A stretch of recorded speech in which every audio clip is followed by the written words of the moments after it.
Malacanang on Tuesday maintained that President Ferdinand Marcos Jr. will not meddle in any move to file a new impeachment complaint against Vice President Sara Duterte.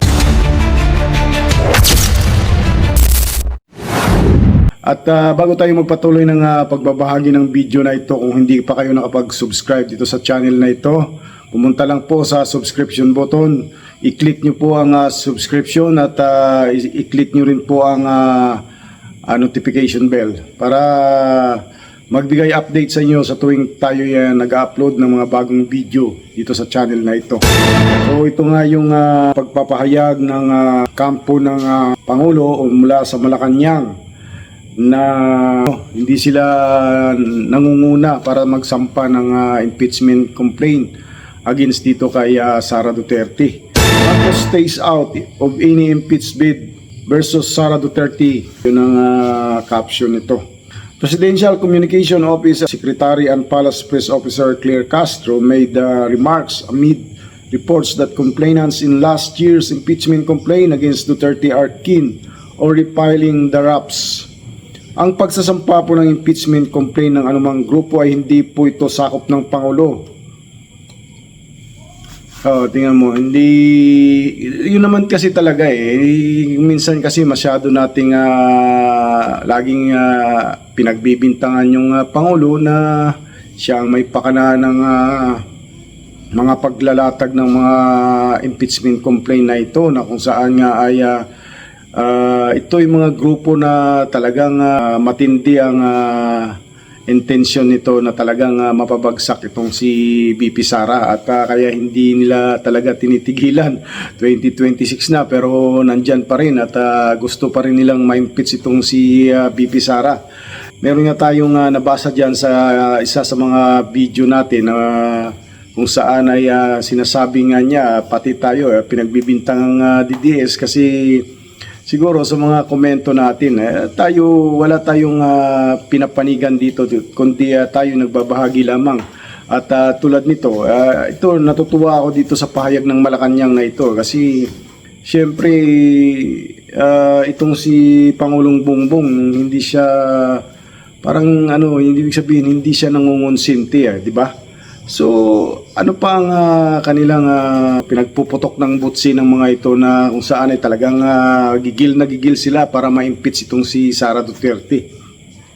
So, sabi nga dito sa news pa ito, ang pagsasampa po ng impeachment complaint ng anumang grupo ay hindi po ito sakop ng Pangulo. Di ba?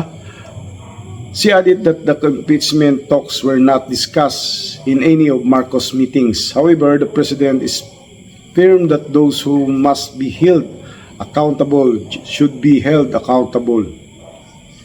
Hindi magkakaroon ng pagkakaisa kung may naiiwang isyong dapat sagutin. Sa ngayon muli, hindi po sakop ng Pangulo kung sino man po ang magsasampa ng impeachment complaint laban sa Vice Presidente. Biro mo, si Castro na ang nagsasalita ngayon dito. Kamakailan talagang mainit itong dalawa na ito na nagbabangayan dito sa loob ng social media. Pero ngayon, tingnan mo, kalmado si siguro iniisip din nila bakit nga naman parang kasing para mawala yung parang personalan, di ba? So kung tulad niyan, may mga grupo na gusto ngayon sila kung magsasampa sila. Kasi may mga proseso naman yan. Kung talagang credible yung pagsampa nila o talagang credible yung mga ebidensya nila para talagang i-impeach itong ating Vice President, okay lang po yan. Natutuwa ako sa ganitong reaksyon ng ng Malacanang unang Pangulo. Kasi siyempre itong si Castro, dumidepende rin to sa utos ng Pangulo. Siyempre, doon lang gagaling ang mga instruction yan. Bago niya ito inilalabas yung mga ganitong pahayag. Di ba? So, ituloy natin ang pagbabasa. Critics of Duterte are reportedly planning to use the testimony of Ramil Madriaga, an alleged former civil intelligence agent of the Vice President, and basis for the new impeachment complaint once the one-year ban lapses in February. In an affidavit, Madriaga claimed he served as bagman for the Vice President and that her campaign funds in 2022 came from drug lords and Philippine offshore gaming operators. Nandito na naman tayo sa issue na ito kasi siyempre na bibigkas yung impeachment, kaya papasok na naman dito yung yung drugs, kung saan daw doon nanggaling yung pondo, kaya ito na naman ang gagamitin nila para talagang madiin itong vice presidente natin. Pero titingnan natin kung talagang matutuloy itong impeachment na to. So tuloy natin ang pagbabasa rito.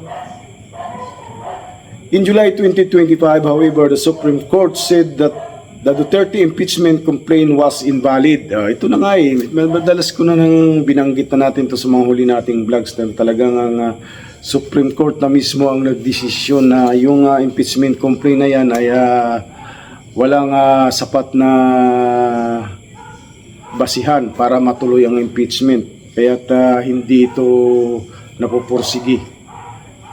Castro noted that the matter is still pending before the High Court and that it was still too early to say that it was a failed impeachment complaint.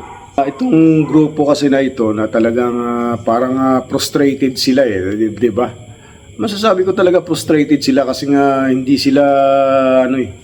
sila nakokontento at talagang gumagawa na naman sila ng mga panibagong hakbang para talaga matuloy yung impeachment at pero kung ating titingnan, doon pa rin sila nakapokus sa doon pa rin sila nagbabase sa kay Ramil Madriaga. Yun ang ginagamit nila kung titingnan ko nga ito bigla na lang lumutang itong tao na ito sa kalagitnaan ng ganito. Siguro iniisip ko to hindi sa lang kasi opinion lang natin to, obserbasyon, kasi nga sa tagal-tagal na yun na talagang planong i-impeach ang Vice President, bakit bigla na namang lumutang itong tao na ito?